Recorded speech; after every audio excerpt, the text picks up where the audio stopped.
You're on.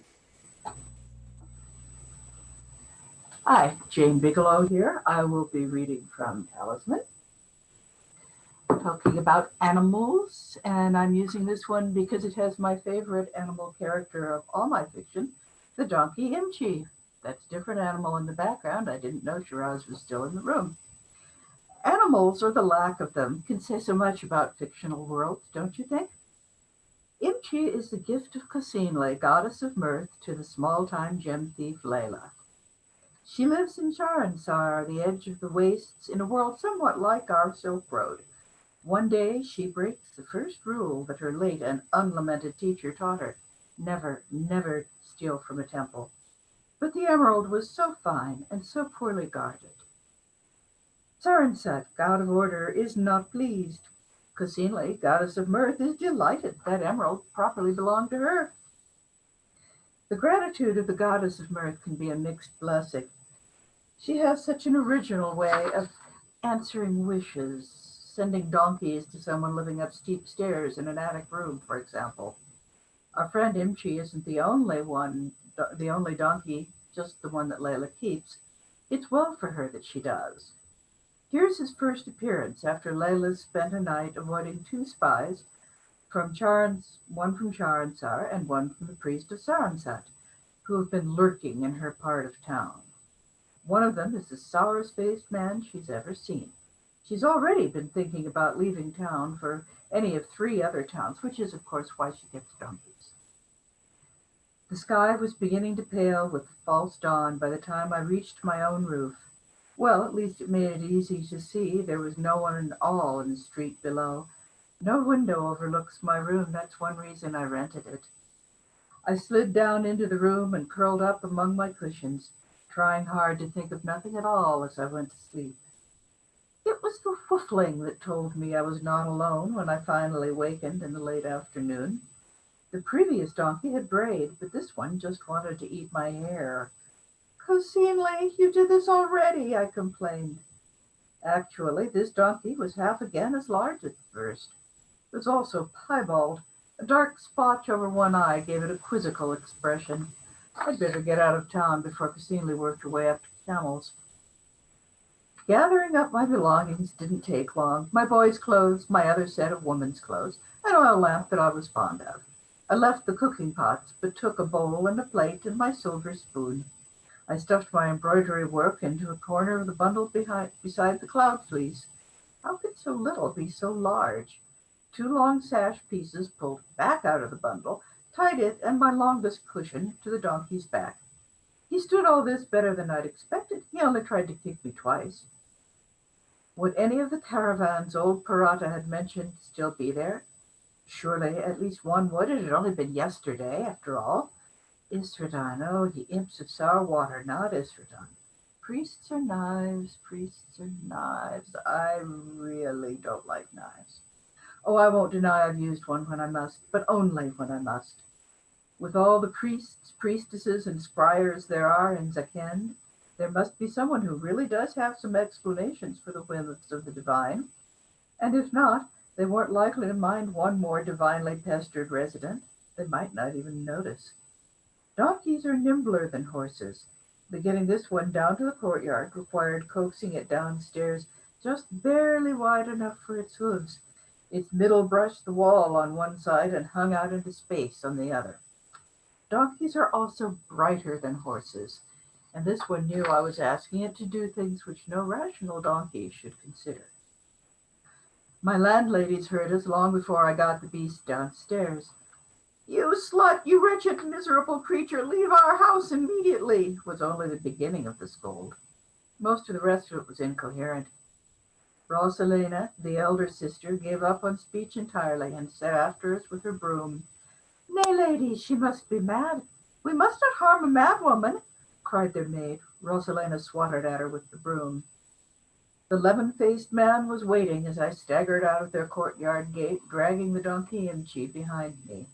Suddenly there was a thump and a bray, and Imchi was dragging me. Rosalena's broom had connected. How angry she'd be to know that she saved my life. For the lemon-faced man was too helpless with laughter to do more than lean against the wall and bray like a donkey himself. The combined noise made it impossible for any of us to hear what Rosalina was saying as I fled.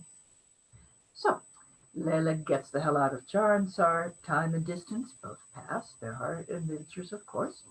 She's now in Zaken, the city of mystics and merchants. She's staying with Feruzi, the chief priestess of Kosimle, and Feruzi's cousin, the mage Arakante. Among other goals, Layla's trying to find the missing bits of Kosimle's statue, in the belief that this will help snap her heavenly connection. And MG has a role to play. MG always does. Arakante's grooms had been caring for MG well enough, but they were all too afraid of him to give him more exercise than he could get in the little paddock between the grapevines and the cliff. They claimed he did. It suited us all for me to take him out to help the housekeeper get the villa's supplies replenished. It seems that people who worship mirth also admire food and drink. Some of the food sellers are bigger thieves than I am. It gave me pleasure to defeat them. Imchi still hated stairs, so it was usually simpler to take the long way round for any market. Once you came off the heights, Zaken does not divide neatly into rich and poor. We sometimes passed into neighbors where I had to keep a sharp eye on the bread roll. Just a brief pause here. Get out of here. Oh. Okay, extraneous animals have been removed. Imchi still hated stairs, so it was usually simpler to take the long way round for any market. Once you come down off the heights, Zaken does not divide neatly into rich and poor. We sometimes passed through neighborhoods where I had to keep a sharp eye on the bread rolls. I was doing just that one afternoon when Imchi yanked his lead rein out of my hand and trotted briskly up a street I'd never followed before. It was narrow and so winding that even the winter rains hadn't swept it clean. A skinny girl child grabbed a roll as Imchi trotted by. I'd no time to chase her, and besides, I've been hungry myself. There were others watching who worried me much more. Scowling like a woman who just might be willing to use her virtue dagger, I hurried after Imchi. Don't ask me why I was so determined not to lose an animal who'd never given me anything but grief. He stopped beside a hole in the wall. Fragments of a wooden door frame showed under rough smears of Zakendi plaster. By the smell, there was food and drink of sorts for sale within. I yanked on his halter. He snorted impatiently and thrust his nose through the door. You know, we bain't the fanciest place in town. We don't serve asses. The voice came from a cocoon of rags that hid all but one rheumy eye of the person who spoke. Demons, you don't. This was definitely a woman, but with shoulders a professional fighter might envy. Us don't smell any worse than some of the regulars. This is a respectable place, objected the ancient. That provoked loud laughter from some of the others in the place. Now that my eyes were dark adapted, I could see that several people were sitting in the shadows. All but the broad-shouldered woman had managed to sit back against a wall. I wanted to force MG out of there right then. I've avoided places this dismal even during my worst times, if only because there was seldom anything in them to be sold or stolen. I stood a good chance of being robbed myself or raped. Yet I peered into the gloom, convinced there was something important here. I've had that feeling before, and I know where. Very well enough, Lady Mirth. We'll see how long they tolerate us. I let MG pull me a little farther in. Here now, does that great ass want some ale? The brawny woman asked. It's been called horse piss a few times. More laughter, and the scrawniest barmaid I'd ever seen thrust a pitcher towards Imchi. He backed up, snorting loudly, which caused yet more laughter. Some had grown mellow enough, or desperately thirsty enough, to demand refills. The ancient tottered round with another pitcher. The barmaid's bird's nest hair had something metal in it, something that glittered even in this dim light, and trembled as she turned. She saw me staring and gave me a gap-toothed grin. Like it? I wanted off Oswald there last night at drafts. She pushed the headdress up a little and smirked at the brawny woman. How had such a thing come here? The soft metal had been bent out of shape, and some of the clusters were missing. But that was a trembling wreath headdress. It didn't tremble much now, but I knew how to rewind the wires that held those carnelian flowers, those jade leaves. Dirt had dulled the stones. I forced myself to shrug. "Ah, it's pretty. I might sell." The barmaid put her head to one side. The wreath slid over one ear. She mashed it back. Cassinli's hairdresser, no, I had to rescue the poor thing. Oswalda swung round half faces both. "Damn it, you owe me a chance to win it back. Didn't I damn near get killed getting it?"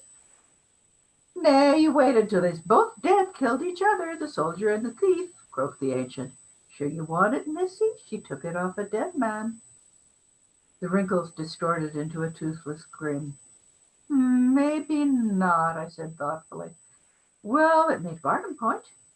Cursed goods ought to go cheaper." The barmaid wanted cash and wanted it too badly to be a good bargainer. I pointed out the missing clusters in the dirt and told her the stones were but polished pebbles. She tried to argue, but caved in fast when I turned to the door. In less time than I'd needed to buy the bread rolls, I had the wreath. It cost very little more than they had. There's more than one way of stealing. I do hate hauling out money in such tight quarters, but there was no help for it. That done, Imchi and I set out for the villa. Even he seemed to understand that we'd better get out of there fast. To make my joy complete, fog was drifting through the doorway. Sure enough, we'd gotten only a few turns of the alley when I heard heavy footsteps behind us. "If you were a proper magic beast, I could just tie the wreath on you and tell you to go home," I muttered. "You wouldn't even get in front of me." Ah, well, Esmeralda would have to get past him to get to me. With his panniers, Imchi blocked most of the narrow passage. I snugged my sash tighter. Better to bend the wreath than to lose it. Ahead lay a tangle of street crossings. The third from the right would lead us back to the Nadarene stairs. Imchi chose to get stubborn again. In that open space, Esmeralda darted round him and slashed at my middle. She was fast for someone that big. Not as fast as I, though. Her knife went over my head as I crouched and thrust upward. Shit! Actually, it was mostly fog water on the cobbles, but it was slick enough to send one foot out from under me. I fell almost under Imchi's hooves. They looked much larger than before, seen from the street. He cast a wild eye at me, dancing sideways. I lay still and hoped Cassinli wasn't in one of her nasty moods. Suddenly, Imchi leaped forward, nearly planting his back hooves on me. I scrambled away, hoping I hadn't just pulverized Cassinli's jewelry. I had just gotten back on my feet when I heard Imchi scream. Damn it, if that female ox had heard him, I'd kill her. Imchi was rearing like a warhorse. His hooves gleamed as he struck out. Esmeralda fell and rose, swearing and clutching her shoulder. Imchi reared and struck again. The load of bread rolls was never meant to stand that kind of jostling. The cloths over both panniers gave way at once. Bread rolls bounced off the walls and rolled down the streets. I'd have sworn I hadn't bought half so many. Laughing children emerged from who knows where, and a few grown folk as well, gleefully scooping up slightly used bread. I threw the last few rolls into the mob and ran for it, with Imchi cooperating for once. I could hear Esmeralda cursing behind us most of the way to the Nadarene stairs. Once we got there, I slowed to a fast walk. This was the sort of crowd that might interfere if they saw murder being done, or if they saw what they saw as a thief. Would Aracante's bribes hold if someone was obliged to take official notice of me? I drew some suspicious stares from my dirt and dishevelment, as though any thief who wanted to keep both hands would go through the streets so conspicuously. Imchi laughed when I said so. And that's all that I had planned to read.